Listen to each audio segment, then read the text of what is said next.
Welcome back, everyone. Law here, and joining me right now is Deftly after his win in group stage at Worlds. Congratulations. I know things didn't go your way today, but at least you got to play on stage and win. So how was it? Honestly, it was really nerve-wracking. This is my first game with Cloud9 at Worlds, and I haven't been practicing that much with the main team, so it's really nice to be able to play with the team today. You haven't been able to practice with them, but you have been able to help them from backstage, be getting ready for here today and at this World Championship. So tell me about the preparation and how did you help them? Ever since I joined the team, I think I joined the team like halfway throughout the LCS split. I would kind of talk to the bot lane about how they want to pick their lane or how they're playing their matchup and kind of just like toss ideas around with them. And I think we have a really good relationship, especially me and Sneaky. We're able to talk to each other about like champion picks like Heimerdinger or whatever off-meta stuff bot lane. And yeah, honestly, it's been a blessing and I'm really grateful to have the chance to be here. Oh, that's amazing, and I'm really lucky you got a chance to play too now, even though it's the end of your run and we'll see you next year, hopefully. Is there anything you want to say to your teammates from things you would have learned from them or whatever? Well, honestly, I've never really been on such a winning team, I guess, before. I started my career on like a 10th place team, and I feel like even coming to Worlds, it's a little undeserved for me since I just joined the team like once they pretty much qualified. But I'm really grateful for them to have like open arms for me and just to care about me joining the team. Well, I wish and I hope we will get to see more of you in the upcoming years. Thank you very much, Deftly, for the interview. Now back to you guys. Thank you so much, Law. Oh, what a wonderful interview. So wholesome. I too hope that we see more of Deftly. Hopefully 2020. I mean, it's going to be a while, but you know, he came out, he got a win. He's undefeated at Worlds, guys. I don't know. Everyone's sleeping on Deftly. Can't argue with that. No, definitely. What a wonderful interview. For now, though, we are going to put our attention at the last game of the day. Maybe. This is a battle for first between G2 Esports and Griffin. The moment we've frankly been waiting for since the beginning of the day, since unfortunately the group got resolved pretty easily. But we are now looking at the LCK representatives to force a tiebreaker game. And I want to take this opportunity to look at the big picture for both teams, starting with Griffin, of course. Griffin, who came into the tournament and had high hopes, you know. They didn't make it last time around. They dominated the regular season in LCK, but then fell in playoffs. But this is where they can really shine. Yeah, I mean, Griffin have had high hopes for a year and a half now, just waiting to get a chance to come onto the international stage. And of course, they have to be very happy to qualify into the knockout stage. But now it is about beating G2, not just in this game, but in the next game as well, in order to guarantee themselves a first place seed. And in the form they've looked like in their first two games today, they're looking like solid contenders. Yeah, the question has always been, what could Griffin do if they got to Worlds? And now is where they get to prove it. Today, they've already had a very good start. As you can see the recap over the last couple of games, Chovy paid Camille mid twice, and they ran over both of their games. I think it's crazy to consider. I remember the conversation behind the scenes last year at Worlds was, even though they didn't participate, they still scrimmed, they still practiced, and the teams that were in the finals were losing scrims against this Griffin, and people were speculating, if Griffin was in this tournament, would they be a tournament winner? But people always throw around the C word with Griffin, and that's choke.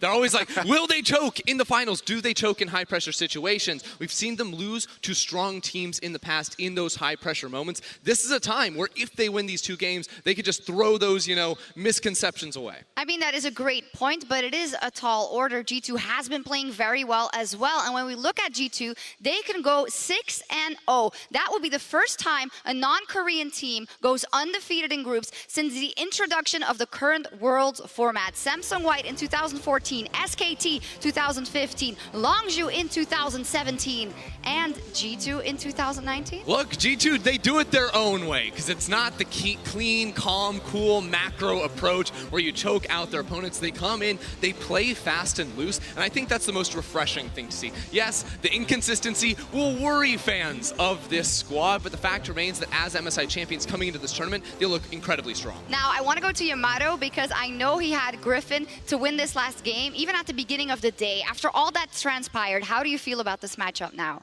I think it's going to be very different from the first time around they faced each other, because the first game, Griffin had this early game draft that just went into the toilet right away. We had the rough start from Tarzan, we had the early game strategy that needed to snowball fast and hard, but with the slow start, the scaling composition from G2 with the Ornn for some reason, Leona, all these new picks worked out perfectly, and they managed to get to the point where they win.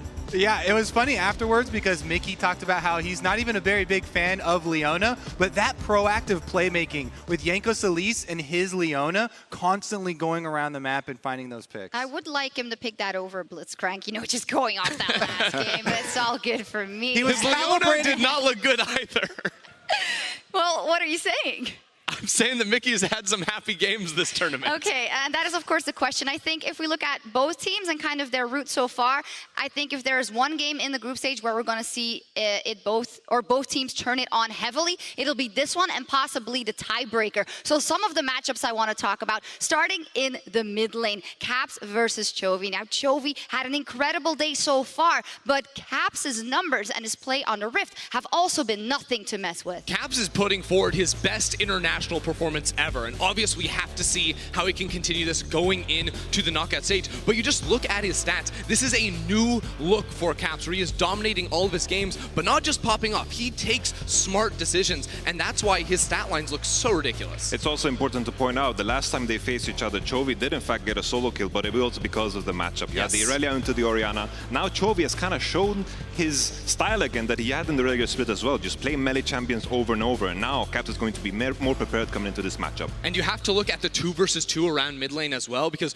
twice now we've seen Griffin run Camille mid alongside an Elise. So if you come into this game as G2, you must be prepared to ban that Elise or take it away early yourself, and just avoid having that mid lane 2v2 go massively the way of Griffin in draft. And you kind of have to separate today, right? Griffin's performance today, Chovy has not died. He's 8-0 and 9 today on melee mid laners, which do heavily hinge off the jungle. So that's why we're also looking at that setup. Yeah, Tarzan versus Jankos in the jungle, also such a hyped matchup. If you had to say who played better so far, what would it be, Yamato? I think Jankos had some crazy Qiyana games here and there, but I think when I compare these two players in the matchups they played specifically against each other, I do believe Jankos was playing better just because he was set up for it. And I think we have two junglers that are so amazing, and they're playing to the limit of what their team gives them, and that's the kind of nature of the role. Now, if we look at the whole team and the whole games, I think from an honest perspective, you have to say, if you look at how clean each team has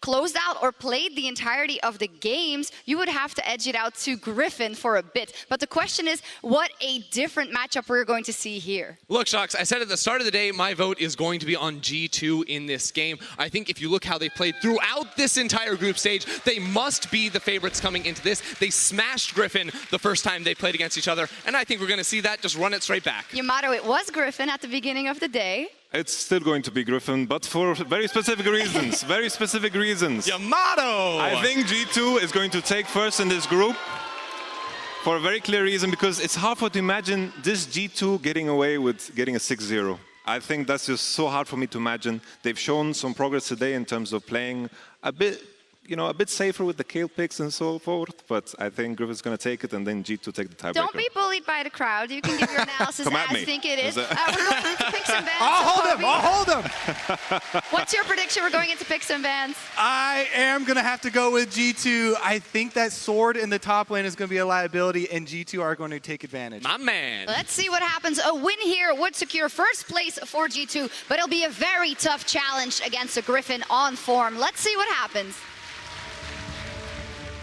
Thank you very much, Shox, and welcome to what could be our final game of the day, or maybe one more to finish out a best of 3 between G2 Esports and Griffin. We're already in the thick of pick and ban. The Renekton, the Yuumi, the Pantheon, and the Elise taken off the board. And I already like what we see there. The Renekton and Elise both banned away from both of them. The Yuumi to block the potential Garen Yuumi from Griffin, as they've shown their propensity to play that bottom lane well. Can't wait for the picks to start coming through. So Xayah Rakan, that was the pick, or the ban rather, that I was looking for. So Qiyana's available. Yes, but so is the Gragas, something that actually had a lot of priority, especially towards the end of the LEC playoffs, and it's something that has kind of not been as a higher priority throughout the the group stages, but with the Elise banned away, it definitely makes Gragas a more favorable option. And Gragas and Lee Sin, the two most picked junglers in the tournament so far, so, and a comfort pick for Jankos as well. Have to see what he can do with it as Griffin debate their options. You've also got to remember the Talia for Tarzan, one of his most comfortable champions. With the Renekton taken off the board, maybe it lowers in priority, but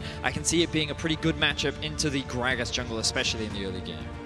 So many questions left for this draft phase. I loved the stat we had between Chovy and Caps there. 1 and 2 in KDA in the whole group stage, 1 and 2 in solo kills in the whole group stage. And that's a Qiyana jungle or solo lane. We don't know where it's going to go yet. Flexibility for that pick, and I am nervous because Qiyana, we've seen a couple different variations. We've seen the do nothing until mid game when you're just an alt bot, and we've seen the Qyanas who take over and dominate the early game from minute 1. But the we missed the Yasuo. It's the Gragas Yasuo bot lane, the G2 Esports Classic.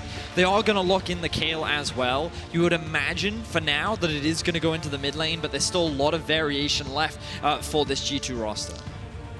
And as much as I think the Kayle is a fantastic pick, Xayah could also be great as well. I feel like I want to see Viper match with a mage or something crazy, because these are the bot laners known for their innovations.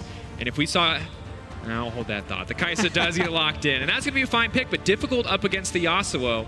Has the ulti to get around the wind wall, but if you fall behind against this champion, it is a miserable experience. Yeah. Overall, though, I think Kayle and Xayah are strong picks almost regardless of the circumstance, so can't really fault them there. And I want to talk a little bit as we get to the second phase of bans about the Kayle, because I was wondering, since it's a very high presence champion, if a team was going to be willing to go for it, since I think the early game in this matchup is going to be so pivotal. Where is this going to go, and what type of early game pressure is G2 going to have to sack because they picked it? Well, I like that right now, Griffin, unsure. They spent a lot of time thinking about what they wanted to ban away, but they're not sure of who is going where. It's one of the difficulties that teams around the world have struggled with when going up against G2. I think they should ban the Ryze away now, because expectations are that this Yasuo and Gragas will go into the bot, and Ryze is something that G2 have prioritized throughout the day. They're happy to play it both top and mid. It provides you with a strong early to mid game transition, and it works effectively in a side lane. So I think if they don't take it away, this is something G2 will go for. But instead it'll be the Leona ban. More concerned about the Gragas in the jungle than the one on the bottom side of the map is Griffin. Don't want to potentially give over the Syndra Leona combo. We've seen how strong it can be in solo queue. Do not want to see it here on the stage, and have to wonder if Griffin are ready for this to go bot lane. Obviously still flexible. You mentioned it already, Vedius. This is the G2 strength. This is the thing that they are known for, is creative drafts and heavy use of these kind of flex picks. Oh, the volley bear ban. They want to make sure they have a strong laning 2v2 with the Yasuo and Gragas. There are a couple of supports left available, things like the Thresh they could take into consideration. Morgana is another one. The Black Shield's pretty good at mitigating the knockups. But if you want a more aggressive bot laner, Lehends is known for his support, Shen. And the Shen support is something that can work very well against G2. We saw in the finals of the LEC when Caps was trying to go in for a lot of 1v1 trades, the support Shen would be what turned that around. So not necessarily an amazing pick in terms of dominating the lane, but can be very good in this circumstance. And now we see the Lee Sin coming out, which confirms the Gragas into the support position. And of course, Mikyx, one of the most practiced Gragas players in the world, long before it was picked up into the bot lane. Shen trading well into melee champions in the early game if it is committed to the support position. Ryze. Yeah.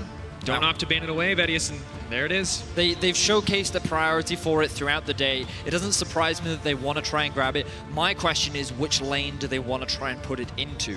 Right now, Griffin still hold a lot of cards as well. You don't know where the Qiyana or Akali is going to go. I believe that we're expecting this Qiyana to go in the jungle, and we're going to see a final lock-in for the side of Griffin.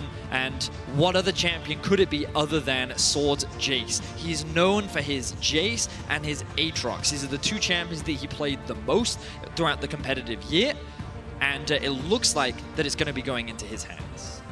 And I have questions about this one. We talked about how important early game power it is. It's clear that Griffin have drafted for early game power. G2 Esports, to a certain degree, early game power. The Kayle, the weak point you pointed out, Chad. And the question is, who gets it? Who has to play the Kayle in this matchup and suffer in the early game? I mean, this could be a game where we're seeing the swaps come in at exactly 20 seconds, because Chovy played the Akali earlier on today, even if he's more known as Jayce. And you can see G2 is constantly swapping them back and forth. Where's it going to go? 20 seconds is the cutoff point. One more swap. All right. That's it.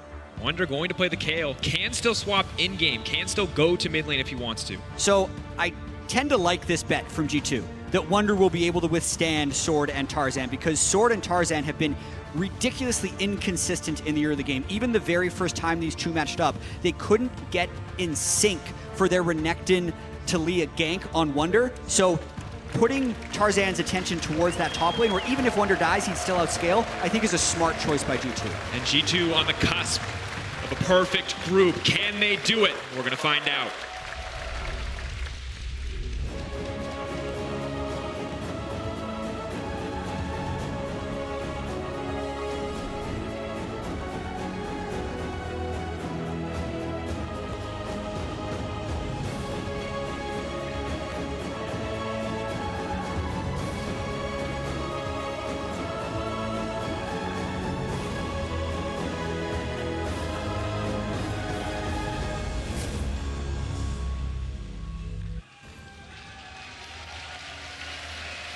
And everyone out there, this is the match that you have been waiting for, LEC and LCK fans alike. It is G2 versus Griffin, a perfect group on the line for G2. Griffin, or looking to force the tiebreaker, everything for both of these teams. It's been a hotly debated topic. Who is stronger between G2 and Griffin? Remember that Griffin is the team that finished first at the end of the regular season for 3 splits in a row. They've been in the last 3 LCK finals, but have yet to qualify as the first seed. Whereas G2 are your MSI champions. They are currently hold the title of best team in the world, yet because of the ceiling and potential of Griffin, many people believe that they should and can be better than this G2 squad. And today they're going up against the 6th man of this crowd, clearly in the favor of G2 Esports.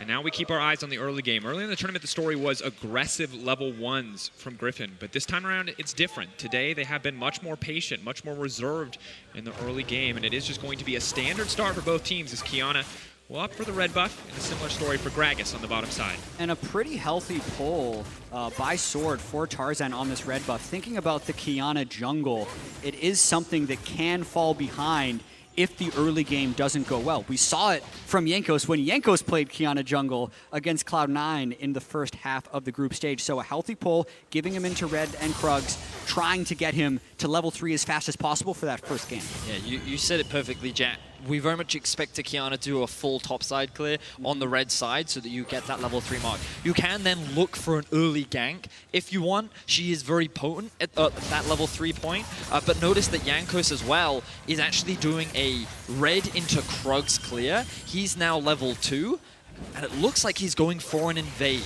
There is a ward on the blue buff, though, from the side of Griffin, so they will be aware of this still happening, and it means that Tarzan could look for a cross map over on the other side, because it's likely he's not going to get here in time. So this also means that we're going to be seeing a split map, with Griffin splitting towards Sword on the top side, and G2 splitting towards Perkz and Mikyx on the bottom side. Again, it's so much of this, I think, bet that G2 is making that Sword and Tarzan won't be able to snowball against Wunder. And look, the pings are coming down on the minimap. Griffin are aware that there is a ward here, and Cap's already roaming up to force Tarzan away. They are expecting this top lane gank, and they aren't able to pull it off. That was actually a great play by Caps that will not show up in the score sheet. When you split the map like that while invading the blue buff, you're leaving your top laner out to dry, and that was a recognition by Wunder and Caps that Caps needed to go there right there to keep Wunder alive. He did. It means Jankos can recover. It means he can actually 3-buff him because he didn't full clear, and G2 pull off the counter jungle and protect their top laner.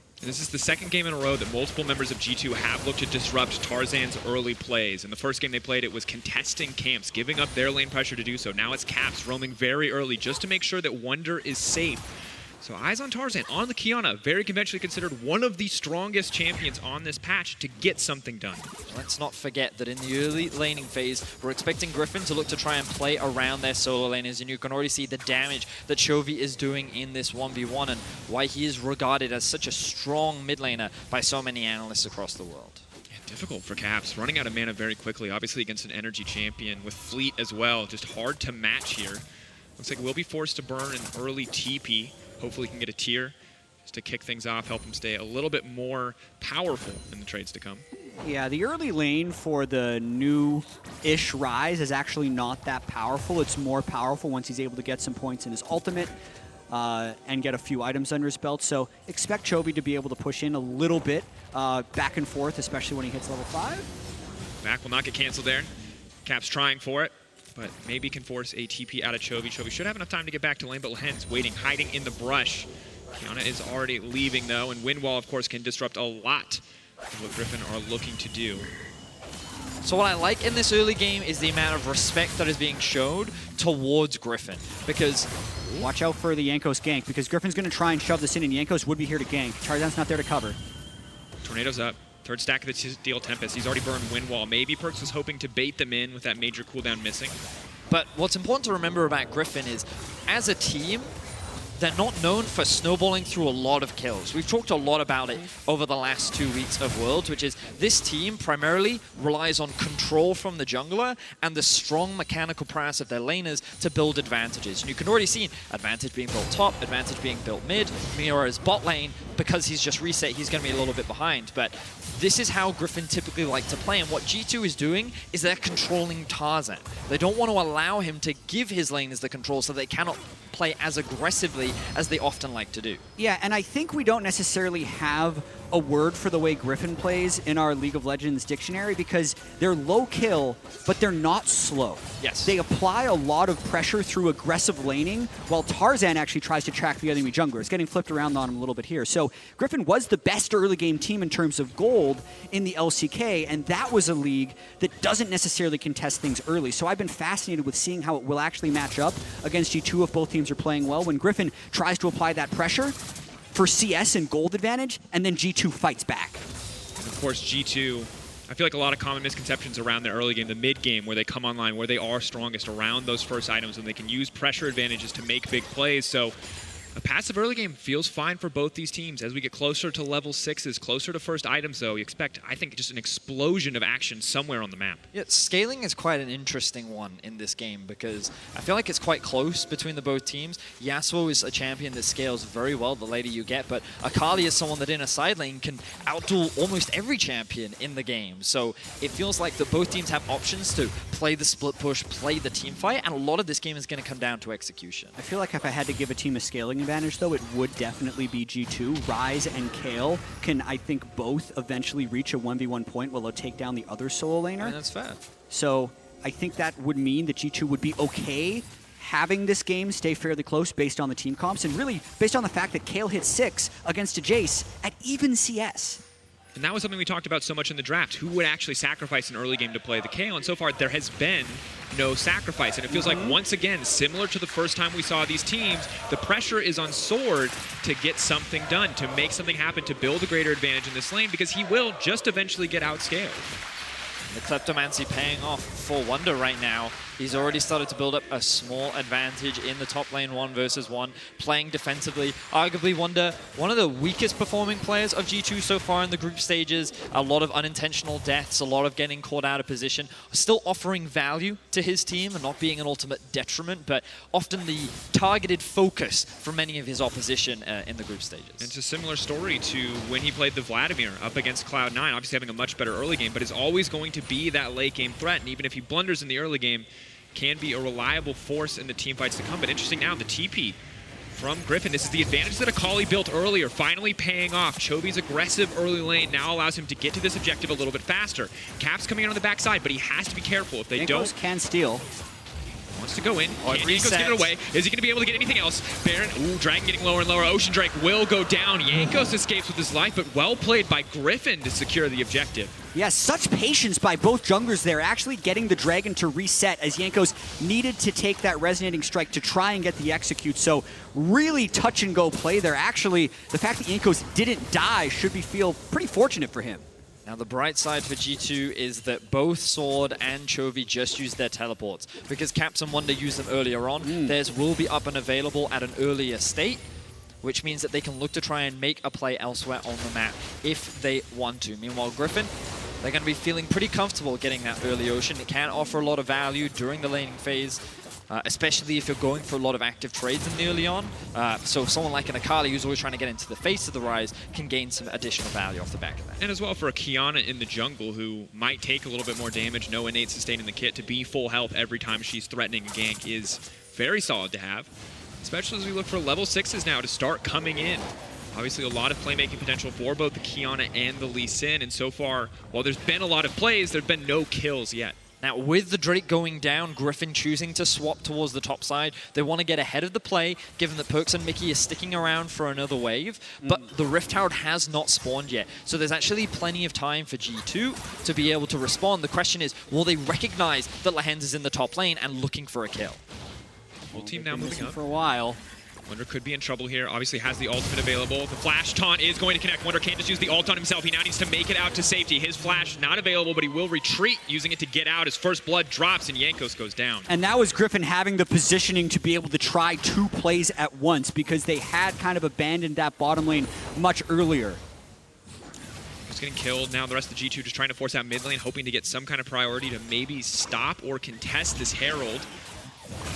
But this is how Griffin like to play. Control.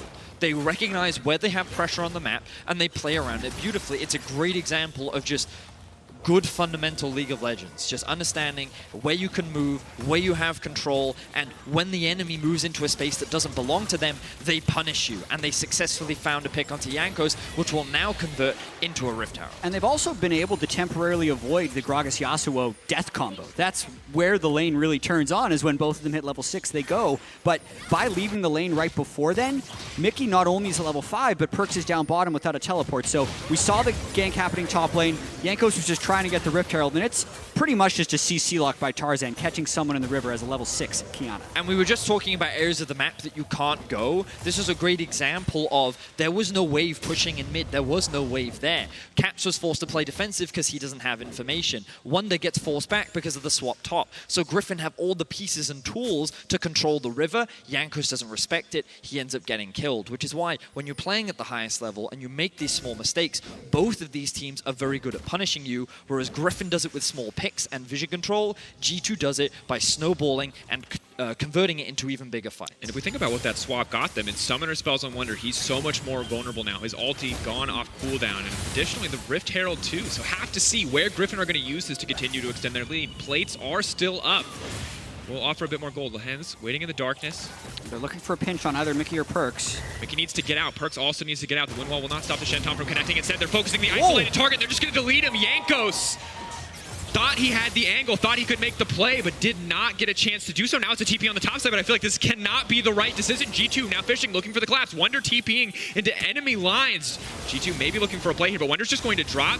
Meanwhile, Caps is now in trouble. He needs to make it out, but the Shen is coming in. The wind wall might not be enough. Chovy, what else can he get done? The Akali trying to make his way through the fight, trying to finish off these kills. Mikyx goes down. Griffin are dominating G2. Chovy looking for the Caps kill. Can he get him? Where's the Shuriken flip? Is going to look to follow. Does manage to contest. The lockdown is there. Caps going to zoom his way out. Jankos now coming in. Can't afford to take that Q, but just such a close exchange. Griffin just wrecked G2 in that top lane fight. Not only do they again catch Jankos before anything can happen, kind of stopping G2 from being able to engage, they capitalize on a bizarre teleport from Wunder. Perkz now in trouble though. Jankos is there. Windwall has been burned. They don't find the knockup. Caps is here as well. They're burning so many TPs just to move into this mid lane. They have advantage. They will be able to break one plate, but meanwhile, Kai'Sa's breaking down the top lane, and Viper's going to get further and further ahead. And it's punish after punish coming out from the side of Griffin. Notice how they've extended their gold lead now to 3,000. This game was dead even. It was neutral. G2 were matching what Griffin were trying to do in the early game, but these small mistakes coming out from G2 were immediately punished from the likes of Griffin, and now they've ballooned this gold difference very heavily in their favor. And also the Infernal Drake is up in 4 seconds, and Wunder is top lane on a flashless, TP-less Kayle, so Griffin's going to get the setup on this Infernal Drake.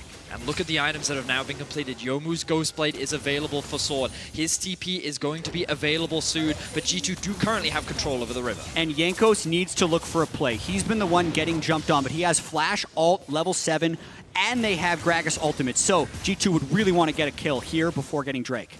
Moving in.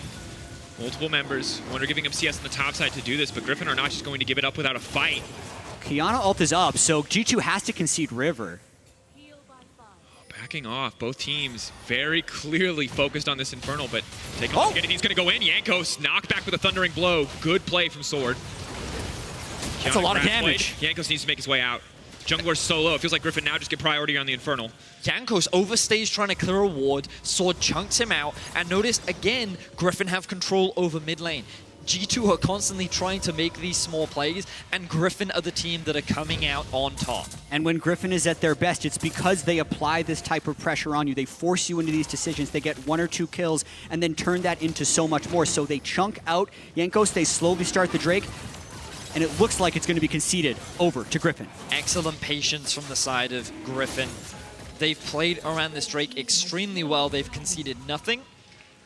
And they're continuing to keep the pressure up. G2's here. G2. Chovy doesn't know they're here.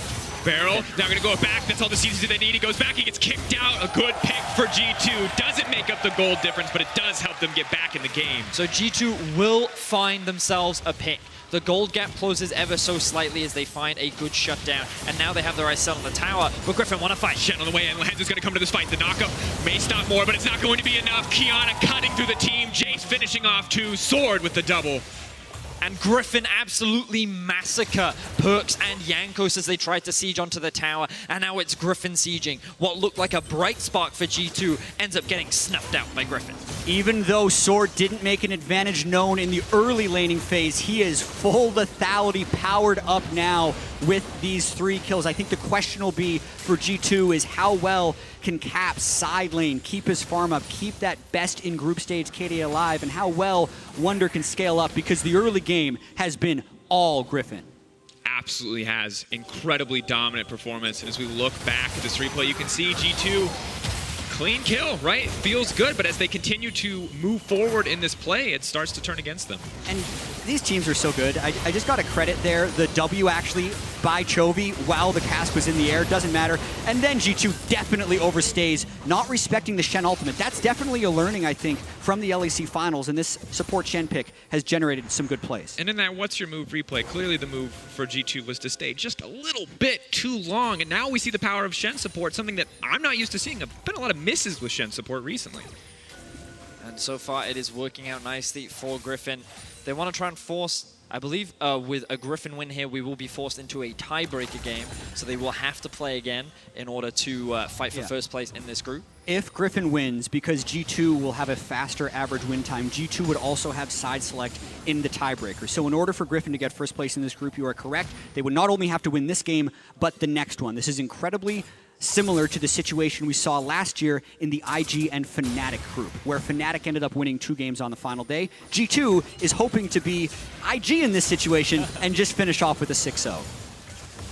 And you have to wonder, they have to come back. They've got the scaling. For now, they've got the time, but Griffin continuing to push forward in this map, lay down more vision, push into G2 territory, and it's going to get harder and harder for G2 to play until they get a few more items under their belts. So one of the notes I wrote down before coming into this game was Lehends versus Mikyx. Something that I've praised Mikyx a lot for is his roaming and ability to have impact outside of just the laning phase, but especially in the second half of groups, we've been seeing a lot more of that from the Griffin support and Lehends. And with a Shen ultimate, it's naturally a lot easier to impact the rest of the map, but notice how a lot more resources have funneled into Perkz, so he's level 10, but Lehends is the same level at being level 9 as his AD carry, who just now picked over to 10, but he has a big experience advantage and item advantage over his support counterpart, which means he can face check, he can frontline, he can offer overall so much more value than Mikyx can, who on this Gragas, while he's known for it domestically, has so far been able to have a huge impact alongside Perkz' well-known Yasuo. Yeah, just has to be careful. Obviously, the playmaking potential for the Gragas Yasuo combo is huge, but if someone is there to body block that body slam, he will find himself going down very quickly as Tarzan using the grass blade to sneak his way out of that brush and out of that situation as G2 start to move towards the top side. The ability for Griffin to force a fight, though, is so potent with Tarzan. Look at the flank. Blade. Oh, it's going to come into the wall. That's going to be a double. No, Jankos managing to make it out in time. They're kicking the Kayle ult out. Mikyx still alive, still on the retreat, but Chovy's going to bring a Shen right in the middle of the team. That's the double taunt. Chovy going to look to finish off the kill. Goes back in with the shuriken flip. And Griffin again finding a fight in their favor. G2 actually nearly escaped that one, even though the initiation looked so good from Griffin. But now Griffin has the kills. They push G2 all the way out of the mid jungle, and they can take even more control over the central part of this map. We're seeing the power of Qiyana once again as well. The moment G2 gets spotted, they get engaged on, and now G2 are looking for something back, but Chovy's just going to immediately disengage, and Griffin are just playing so clean so far in this game. Good draft, easy setup for their solo laners, and here we see G2 trying to get some river control, but it was Griffin who had mid priority. They also had greater numbers, and the Qiyana ultimate immediately forces G2 to split apart, and here we also saw the value of Lehends on this Shen, allowing Chovy to dive into the backline and set up the play to find that kill. And Mikyx's cast coming in there, I think, saved G2, combined with the Wunder ult. Because if it was not for that disengage, if it wasn't for the Kayle ult to keep him alive, we might have seen 3 or 4 members going down. Griffin still had plenty of tools up and available to continue to chase. So, silver lining on a very dark cloud for G2 at this moment. Yeah, but I think because of the potential scaling that G2 has, Griffin has to continue to be clean in this game. If they make a bad engage, give over a team fight, that could just be Baron for G2 and come back in the game with a leveling up Kayle, who's now at level 11 to kind of get that next big transform. No reason to think that's going to happen, though, based on how well Griffin has played these first 20 minutes. And you can see 1.5 items coming in for the Kayle, but you already have double lethality items completed for Sword on the top side, and no one's building armor on this team. You might see a Zanya's later in the game, maybe a GA coming in from Perkz, but no one is tanky enough to really support building multiple armor items to deal with this early lethality. So now the Baron setup will start for Griffin. 3 Drakes in their pocket. River control with Qiyana, who just hit level 11 to make that ultimate even more powerful. And this is where G2 will really be tested here. After rolling through the first 5 games of this group stage, the kind of clear-cut group, making this a fight between G2 and Griffin. 5,000 gold down, 3 Drakes down. They would need some exceptional team play to come back in this one. And you can see how cautiously they are moving into the river. Do not want to give anything up. Vision, very defensive from Griffin around that Baron, but it will make sure that G2 can't go for anything sneaky, anything crazy as a desperate attempt to get back. On the bottom side, Wunder doing what he can to hold on for now. As long as he has that ult up and available, he's not really threatened for the dive, but can't afford to use that cooldown or could find himself very much at risk against Chovy's Akali. Chovy's a little overextended right now. He doesn't necessarily have to reset, but he does have to be careful because the rest of his team did just go back to base to pick up a lot more wards. You can see Griffin immediately use this small window to move into the river. They have no one pushing up mid lane right now, but G2 probably don't feel super comfortable just face-checking into this part of the map, especially without that much control over the waves. So Griffin taking their time, not needing to overforce anything, looking to gain information on where G2 is. Yeah, and I think G2 will also want to wait on Mikyx and Jankos' flash, because the real way they can find a team fight is if they can get an initiation onto a Sword or a Viper at the start of the fight. Jankos stepping forward, Sonic Wave. Low connect is going to go in, the kick's going to go in, Yasuo's going to find the fall, but he goes golden, and now the Shen's on the way in, and Perkz is right into the wall and right out of the fight. The flash taunt is perfect from Lehends. Griffin are dominating already. He's on Caps to turn this one around, but Caps might just have what it takes to turn the fight in favor of G2. He's running down Sword, the Realm Warp is coming out. Viper can look for the turn. Sword is now stepping back into his team. They can't finish the kill. The heal is clutch, and it's Wunder and Caps on the run. Wunder and Caps versus the 4 members standing on the side of Griffin. They're on the retreat, but Griffin are desperate to find it. The acceleration gate helping him chase down. If he can get Plasma, he might look to ult in. There's no taunt flash there. Wunder has to be the sacrificial lamb. Only Caps is going to be able to escape. Griffin, what else can they get? Chovy goes over the wall. The movement speed coming in from the Shroud. The taunt locks him down. Caps in trouble. Caps is going to go down. Griffin dominate the fight. So they get a bunch of kills off of that one, but the silver lining for G2 would be the Baron is at least delayed. All 5 members of G2 died just for Tarzan, but now Griffin wants to keep the pressure up. They're resetting and going straight for this Baron. Controller down, they cleared the vision. Jankos would need to steal. 3 members of G2 running in against the 5 stacked up against Griffin. Should be impossible odds. There's no way from blue side that they can make their way into this pit comfortably. Mikyx on the Gragas, but Jankos not going to get there in time. Griffin taking the Baron. And Griffin have accelerated this game as G2 have attempted to fight back, something many LCK teams did not do towards Griffin. But watching this one more time, you can see Jankos knew they had to get a fight onto Sword, but he can't quite get behind him. It buys some time, and then the fact that Sword had the stopwatch just does buy enough time for the immediate redemption to come in and Tarzan to be able to counter that. And Caps on the backside, nearly carrying this fight. Caps does what he can, but unfortunately, it's not enough. And Griffin's reaction speed to that fight was just unbelievable. This team has showcased such a difference from week 1 to week 2, and questions were asked, is this the level of performance that they would be able to demonstrate against G2? And I mean, the evidence speaks for itself. This has been a very clean game from Griffin start to finish. G2, that dream of a perfect group stage is starting to slip away. The biggest deficit they came back from domestically, let's hold that thought for a brief moment, 5.8K up against Fnatic. This is much bigger than that. And now Griffin with the Baron buff is trying to get multiple ways, but if they can just catch Mikyx while going for a flank, this is the thing, G2 always tries to fight back, and Griffin is stopping them with flank wards every time G2 tries to go for it. Exactly that, Jat. G2 is a team that will try to fight their way back into the game. Look, they're defending the inner tier too. They're going in. Qiyana just going to cut through the entire team. Jankos has to run for the hills, and you have to feel like Griffin are going to break the base right here. G2 is in no right to defend that turret. They had to concede before that. They allowed Griffin to be able to flank around. And that's now 30-second death timers on Caps and Perkz. It is at least 2 inhibitors for Griffin. 12K gold lead. Baron minions crashing on the bottom side. One more fight in the favor of Griffin, and they will end the game. It is only 3 members of G2 holding on here. Anytime they step forward, it is potentially too much confidence. They're very much at risk. Griffin, though, will give them the respect. They will back off. They will wait for a better opportunity to end this game. Such a clean lead coming out from Griffin right now.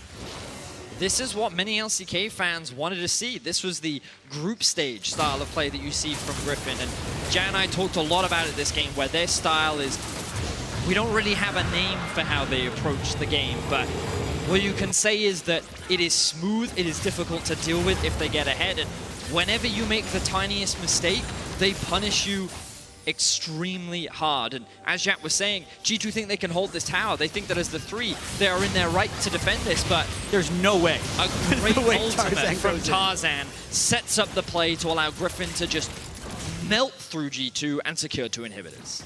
And now it's just on Griffin to close this one out cleanly, because the scaling angle, that hope is falling further and further away. And of course, 3 items for the Kayle might be nice, 3 items for the Ryze could be good, the Yasuo as well, but realistically, Griffin just have absolute control over this map with 2 inhibitors down. Yeah, Wunder would want 2 more levels to hit level 16, but it is looking very Griffin favored. Remember, if Griffin close out this game, that will force a tiebreaker for first seed in this group. Both these teams already going to the quarterfinals.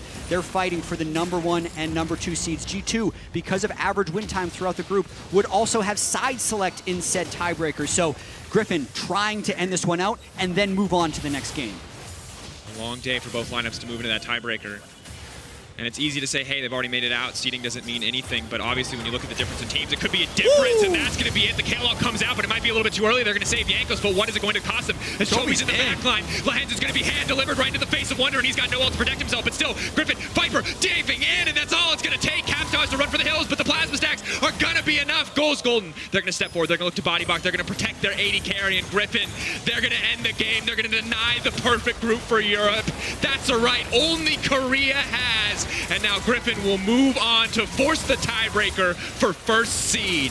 And Griffin has officially arrived at the World Championship, and they are a force to be reckoned with. They force a tiebreaker against G2 to see who can be first seed in this group. What a beautiful display of high-level league from the side of Griffin. We saw some positive things from G2 at the start of the game. We saw some great tracking of Tarzan, expecting what he's going to do and mitigating it. But then a couple small mistakes coming out from G2. Oh, Jankos tries to go in for the Drake, tries to steal that one away. Okay, he loses his flash, not the end of the world. Then he gets caught out topside, that's 1 kill. And then it just kind of continues, it's 1 kill after another before it's ballooning into this massive lead that Griffin just will not relent control over. And I think you're immediately going to start to wonder what's going to happen the next time these two teams play against each other. Are they going to let Tarzan have Qiyana, a champion that was almost banned for infinity in the LEC playoffs because of the way it can take over a game? I don't think they will. I don't think G2 will play Kayle. Surely they make big adjustments for the next game. What's really important is that Griffin smashed G2 with their signature bottom lane. This is a bottom lane that is consistently banned away from them because of how many teams are terrified of that Yasuo Gragas duo. But they don't need to be afraid of that. That doesn't need to go on the ban side from Griffin because they just proved that it can be dealt with. And so you're right in saying that G2 have to make big adaptations because their tried and true didn't work. Absolutely did not, and we see once again the globals become a very big thorn in the side for G2. The presence of that Shen, just like Nemesis' Twisted Fate in playoffs, counting against them. So difficult to make those picks up against that champion, but that's enough from us to get some more insight on that Griffin win. Let's head over to the analysts. Thank you so much, Jankos. The Griff win, however you want to call it. The dream of the 6-0 for G2 Esports is dead in the water because Griffin absolutely demolished them. It was honestly methodical.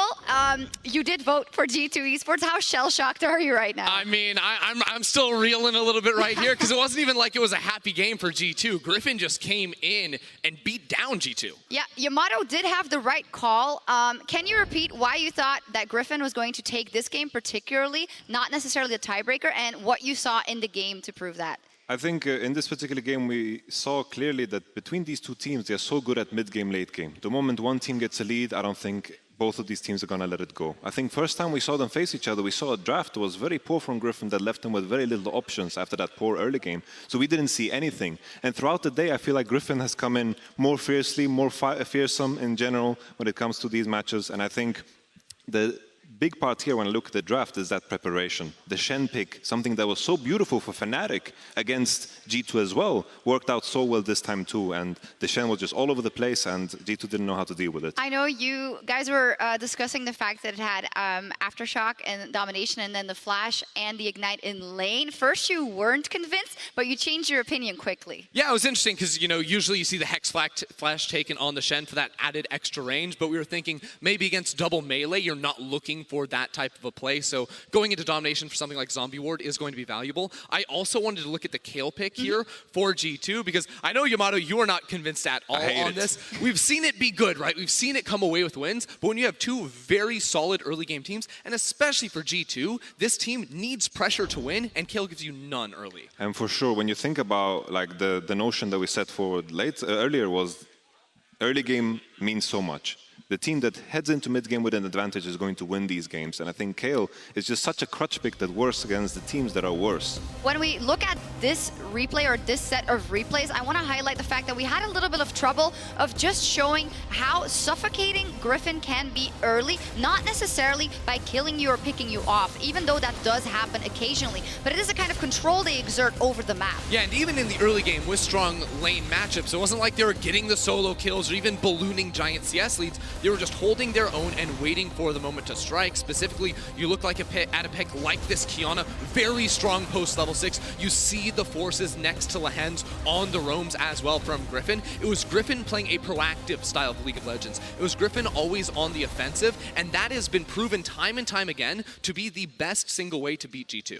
I think it was quite crazy to think, you know, the first 5-6 minutes, I was like, wow, Kayle is even against Jayce. But then Spawn tweeted at me and said, well, Jayce kept TP, that's important. And then Griffin, as you said, just waiting for that level 6 moment to strike. Jayce TP'd onto the Dragon, secured that Drake, and then just took over when they had those strong ultimates. And I do want to discern two moments here is where in the beginning I thought Griffin played it out super methodically, and they kept doing that for the whole game. But this replay in particular we're going to watch is where I thought that G2 felt like they really had to make up for that deficit in some of these engages, even though it wasn't aptly timed or not the right moment. Yes, this looks like the same clip we just saw a moment ago, but it is G2 trying to turn this around here. This teleport from Wunder is just absolutely dreadful. He has no ultimate on this Kayle. He's completely behind enemy lines. I genuinely cannot tell you what he is thinking. Well, I feel like something that we have to be fair about is when you take a look at G2's composition, there's very little tools to come back. They have champions that can only go forward. When you're playing Yasuo, Gragas, Lee, if you fall behind, you can't turn around. There's no U-turn, you can't wave clear, there's nothing to wait for. You just have to keep going, and that's what G2 tried. Yeah, the Yasuo Gragas, as we heard, of course, from VODs, is something that a lot of teams ban away from G2 all the time. Can you explain why, even though it is something very strong for them particularly, it doesn't work out versus this Griffin? Well, so I think the problem with it was G2 weren't able to able to field a strategy to play around that bottom lane duo, because especially once level 6s come through, that is a power 2 versus 2 with a lot of gank assistance, with a lot of tower diving potential as well. But we weren't able to see Jankos and Caps make the visits down to the bottom lane and find those kills and find those dives and make these plays.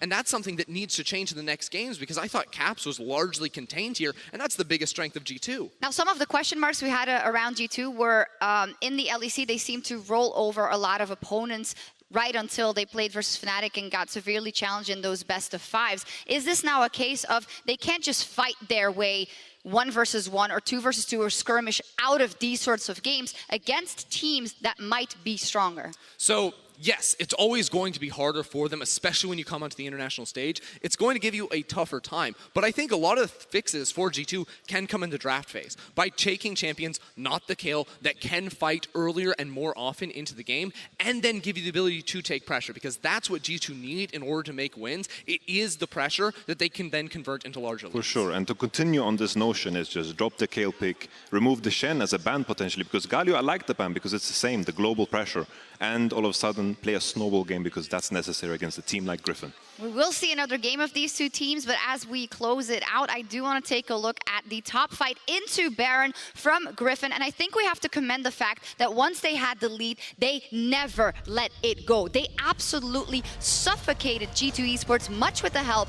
of the oppo player of the game, Lehends. Yeah, G2 kept trying to fight these guys, forcing plays, but then it is the collapse. You can see the Shen pick coming in big here with Lehends to find the flanks and find the fights and eventually chase G2 all the way down, even in moments where it thought like maybe G2 have a chance with Caps and Wunder still alive, but Sword is able to juke away from the Realm Warp here, and then Viper chases them all the way down to get a couple more kills. I just love the Shen pick, not only because Fnatic showed that it's something that's very effective if you have those split push champs. It's also the fact that Griffin has played a lot in regular split. It's a classic Lehends champion, and they showed it up. And this is something that I don't think G2 had in mind when they drafted, because they did, in fact, ban Super Sengu Wave, and Shen was just the best pick. Yeah, let through. Griffin wiped G2 off the map, and now we come in that new territory. Now a tiebreaker for first. Before I get your predictions, I just want to lay out how important this can be when you look at possible tournament runs for a team. The difference between first and second seed is absolutely massive, because you avoid those first seeds out of other groups if you're able to lock it in yourself, and that can have huge implications. And if you lose that tiebreaker game, you could ending regretting it for the rest of your tournament. With that in mind, what are we going to see from this tiebreaker game, Ender? Well, G2 have chosen blue side, so we're going to see them run that back. I can only imagine this is because of a lot of the guaranteed bans that need to come through from Red, like the Pantheon here. It's what enabled them to open up picks like the Yasuo Gragas. But for me, I want to see the Kayle gone, as you said. I also would love to see G2 go for the Qiyana themselves, because once you hit level 6 on that champion, there's almost no jungler in the game that can actually beat you. But Ender, what are they going to do? What are they going to do? I hope they get the Qiyana, because if they do, I do think they have the ability to fight back. I need to see roaming from Caps out of the mid lane to impact these side lanes. Take it over from the center, move it out. That's how you win. Yamato? I think after this game, G2 can adapt. They're going to make sure that they're not in a matchup where Shen is free on the bottom lane. I think remove the Kayle is also a very positive one, and then potentially not ban Renekton. I think when Renekton is in the picture, all of a sudden you have this recipe where you know what's heading towards you. There's no last pick for Sword. And I think they dealt with it great the last time. We'll see how G2 can bounce back. What an absolutely huge tiebreaker. The rematch coming up right away in a few minutes as Griffin and G2 fight for first place in Group A.